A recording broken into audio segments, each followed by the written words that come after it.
Imagine looking death in the face, not once, not twice, but 3 times, and laughing. This isn't a Hollywood script. This is the unbelievable, true story of a man who simply refused to die.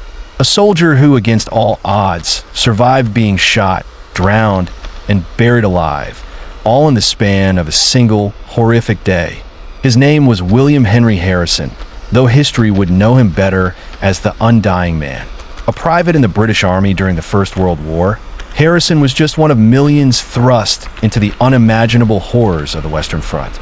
But his story would become legend, a testament to the sheer, unyielding will to survive. The year was 1915. The place, the infamous trenches of Flanders, Belgium.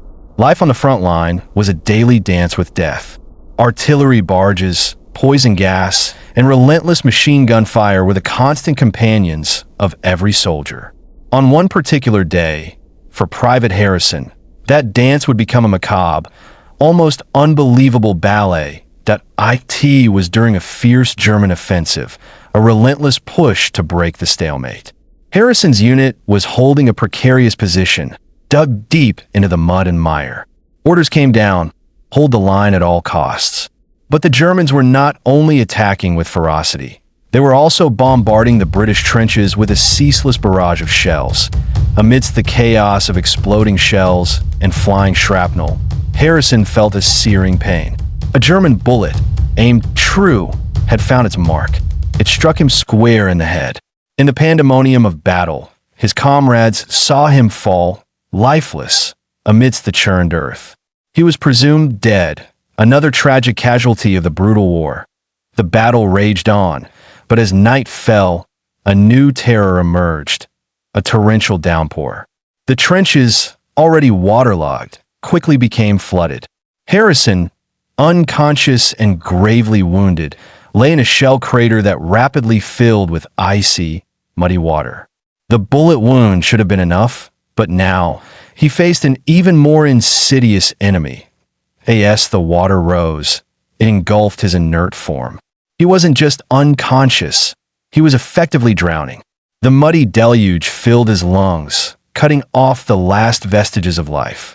For hours, he remained submerged, a forgotten casualty in a flooded battlefield. It was a watery grave for a man already presumed dead from a gunshot to the head.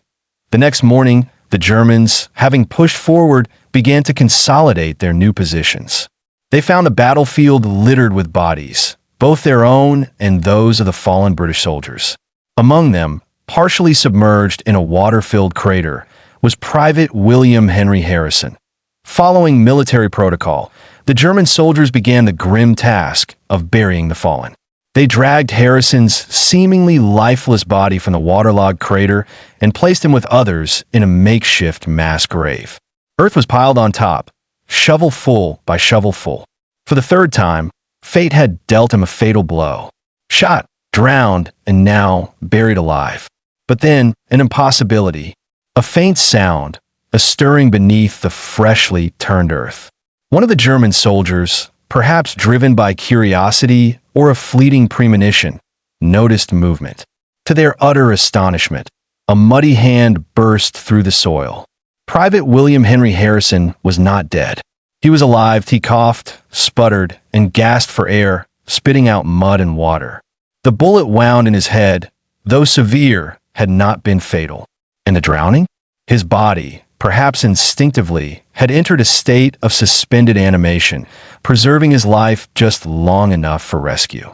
He had quite literally cheated death, not once, but thrice. The German soldiers, utterly dumbfounded by this miraculous resurrection, quickly realized they had a living, breathing prisoner on their hands. They rushed him to a field hospital, where doctors, equally astonished, began to treat his horrific injuries. The head wound was grievous, requiring months of recovery. But Harrison, against all medical logic, was on the mend that he spent the remainder of the war in a German prisoner of war camp, a living legend among his fellow captives and even his captors. His story spread, whispered from bunker to trench, a tale of defiance in the face of absolute annihilation. When the war finally ended, Harrison returned home, a man forever changed, but undeniably alive. William Henry Harrison lived a full life after the war, a testament to his incredible resilience. He became a symbol, not just of individual survival, but of the extraordinary human spirit that can endure the most unimaginable horrors. His story, meticulously documented, stands as one of the most astonishing true accounts from the First World War. The trenches of Flanders are now peaceful, green fields. But the echoes of the past remain. And in that silence, we remember men like William Henry Harrison, the soldier who survived being shot, drowned, and buried alive. A man who stared into the abyss and somehow found his way back. His incredible journey reminds us that even in the darkest moments, the flicker of life and the will to survive can be an unquenchable flame.